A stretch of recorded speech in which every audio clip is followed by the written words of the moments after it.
Saludos de paz. El artículo 9 de la Declaración Universal de los Derechos Humanos es corto, directo y claro. Yo diría que hasta maravilloso. Dice: nadie podrá ser arbitrariamente detenido, preso ni desterrado. Se considera arbitraria toda detención no basada en un juicio justo o sin base legal.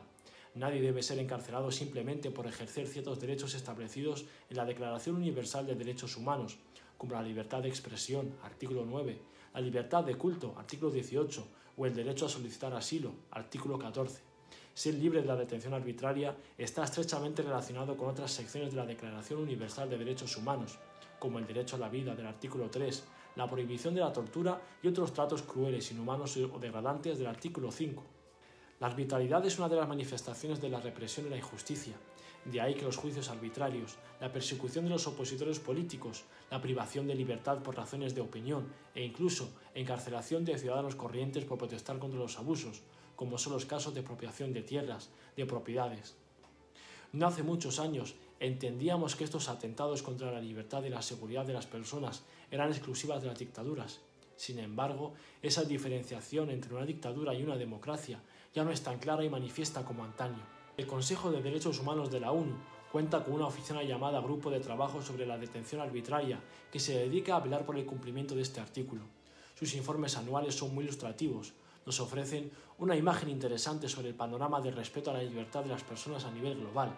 En los mismos encontramos detenciones arbitrarias, tanto en dictaduras o pseudodemocracias, como en algunas democracias bien asentadas, como Estados Unidos, Australia o Hungría. En el informe de 214, el grupo de trabajo dio cuenta de 57 opiniones relativas a la privación de libertad de 422 personas de 30 países. Asimismo, transmitió a 48 gobiernos 136 llamamientos urgentes relacionados con 435 personas. Estos son datos oficiales que llegan al Consejo de Derechos Humanos de la ONU. No obstante, en este mundo cruel hay agujeros negros donde el ermitismo de algunos regímenes impide conocer la realidad detallada.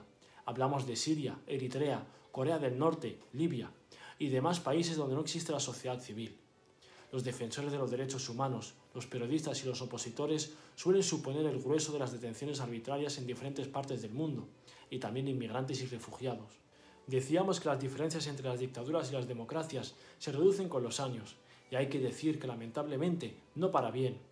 Si es propia de las dictaduras la privación de las libertades y la detención arbitraria de activistas y ciudadanos descontentos, algunas dictaduras intentan disfrazarse de democracias, pero no son menos abusivas y crueles.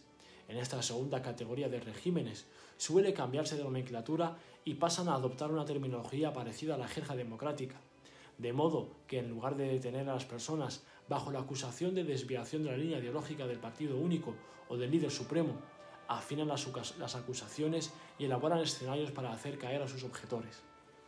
El respeto a los derechos humanos suscritos en los diferentes tratados y convenciones se examina en los momentos de la verdad, en los momentos difíciles, y aquí muchas democracias, el tercer tipo de regímenes políticos que fiscalizamos en esta reflexión y que en teoría son los más respetuosos y garantes de su cumplimiento, caen y fracasan. Me explico. Tras los atentados terroristas del 11 de septiembre de 2001, Estados Unidos aprobó una ley llamada Patriot Act. Venía a violar prácticamente todos los derechos humanos conquistados que figuraban y figuran en la propia Declaración de la Independencia estadounidense. Y al igual que hicieron con los japoneses en la Segunda Guerra Mundial, se repitió la historia, esta vez con la población musulmana estadounidense y global.